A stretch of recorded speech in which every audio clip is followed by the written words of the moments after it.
차용증이 어머니 도장이 찍혀서 공증까지 했다면 네. 사실 그 변호사님이 아무리 우리 이충윤 변호사님이라도 이기기 어려웠을 거 아니에요. 네, 그렇습니다. 네. 어머니께서 오랜 세월 작은 식당을 운영하셨습니다. 그렇게 조금씩 모은 돈으로 저희 남매를 키우셨고 작은 집 한 채도 마련하셨죠. 그렇게 고생만 하시던 어머니가 얼마 전 돌아가셨습니다. 어머니가 남긴 재산은 5억 상당 아파트가 있었고요. 누나와 제가 1대1로 상속을 받기로 했습니다. 그런데 누나와 별거 중이던 매형이 벼랑간 찾아와 어머니에게 돈 2억을 빌려준 적이 있으니 상속분에서 대여금을 갚으라는 겁니다. 매형은 차용증까지 가지고 있었는데요. 어머니가 장사가 어려울 때 현금과 수표로 2억을 빌려줬다며 막무가내로 돈을 달라고 하는 중입니다.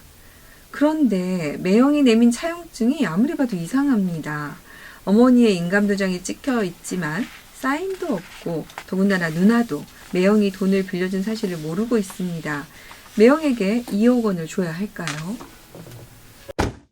어머니가 남긴 상속재산이 5억 상당 아파트가 있고 남매가 있는 상황인데요. 지금 일단 상속분에 대해서 보면은 형제들 경우에 어떻게 법정 상속분이 되어 있나요? 네, 우리나라 민법 제10조는 직계 자녀를 1순위 상속인으로 정하고 있습니다. 너무 당연하죠. 이에 따라서 배우자인 아버님이 안 계신다면 남매가 1대1로 상속을 받게 될 텐데요. 만약에 아버님이 계신다면 배우자는 직계자녀 법적 상속분, 배우자는 직계자녀의 상속분을 50% 가산해서 받게 되기 때문에 네. 1.5대 1대1로 상속받게 되실 겁니다. 네. 근데 이 사연은 이제 누나하고 사연 주신 분만 있으니까 1대1인데 네. 지금 갑자기 별거 중인 매형이 2억 차용증을 들고 나타났어요. 이 경우 지금 2억에 대해서는 어떻게 정리를 하는 게 좋을까요? 네, 차용증이 진짜라면 남매는 그 매형에게 2억을 줘야 할 거예요. 네. 잘 아시다시피 우리나라 상속제도는 적극 재산뿐 아니라 소극 재산이라고 하는 것도 상속 재산으로 정하고 있는데요. 그렇죠. 예, 이 네. 말씀하신 사안에서는 아파트가 어머니의 적극 재산이라면 차용증상 대여금은 어머니의 소극 재산일 겁니다. 그러면 남매는 이 대여금까지 상속을 받기 때문에 모두 상속을 받아서 5억 상당의 아파트에서 2억의 대여금을 매형에게 갚아야겠죠. 네. 그러면 이제 이 경우에 채무도 똑같이 1대1로 책임을 지게 되는 거겠죠. 상속분대로. 근데 지금 이제 보니까 차용증이 좀 이상하고 누나가 좀 별거 중이었기는 했지만 이렇게 지금 거액의 2억 원을 빌려줬다면 더군다나 어머니에게 빌려줬다면 이 내용을 좀 알만도 한데 누나도 모르는 상황이라는 거예요. 지금 이제 보니까 돈도 현금으로 줬고 네. 또 수표로 줬다고 하는데 이럴 경우에는 그러면은 차라리 매형한테 뭐 대여금 소송을 제기를 하거나 네. 아니면 우리 쪽에서 뭐 채무 부존재 확인 소송을 제기를 해서 네. 그 진정 성립 여부를 좀 따져봐야 되겠군요. 네. 진행한 사건이 하나 있었습니다. 전부 승소했고 오늘로서 판결 확정이 정해지는데 지금 오늘이 확정이 된 날입니까? 네, 축하드려요. 2주 되는 날이라서 엄청 기다리고 있습니다. 네.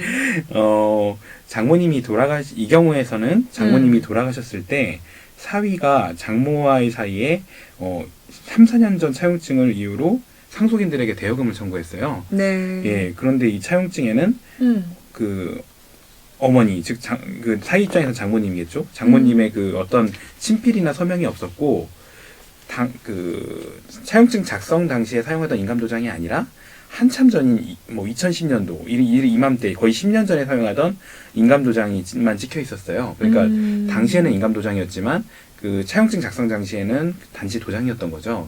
예, 이러한 이유로 인감도장을 2번이나 바꾸셨습니다. 어머니께서는. 예.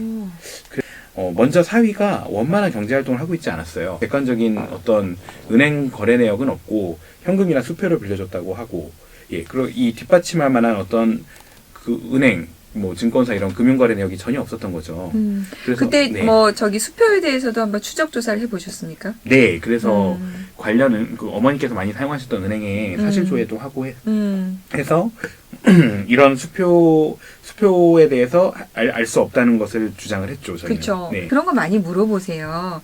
공증을 받을 필요가 있느냐? 네. 라고 했는데 만약에 정말 사위분이 이게 차용증에 어머니 도장이 찍혀서 공증까지 했다면 네. 사실 그 변호사님이 아무리 우리 이충윤 변호사님이라도 이기기 어려웠을 거 아니에요. 네, 그렇습니다. 네. 예. 그래서 사실은 이럴 때는 차용증 같은 중요한 처분 문서는 진위 여부가 나중에 문제될 수 있기 때문에 공증을 받아 놓으면 사실은 조금 이런 다툼에서 좀 벗어날 수는 있습니다.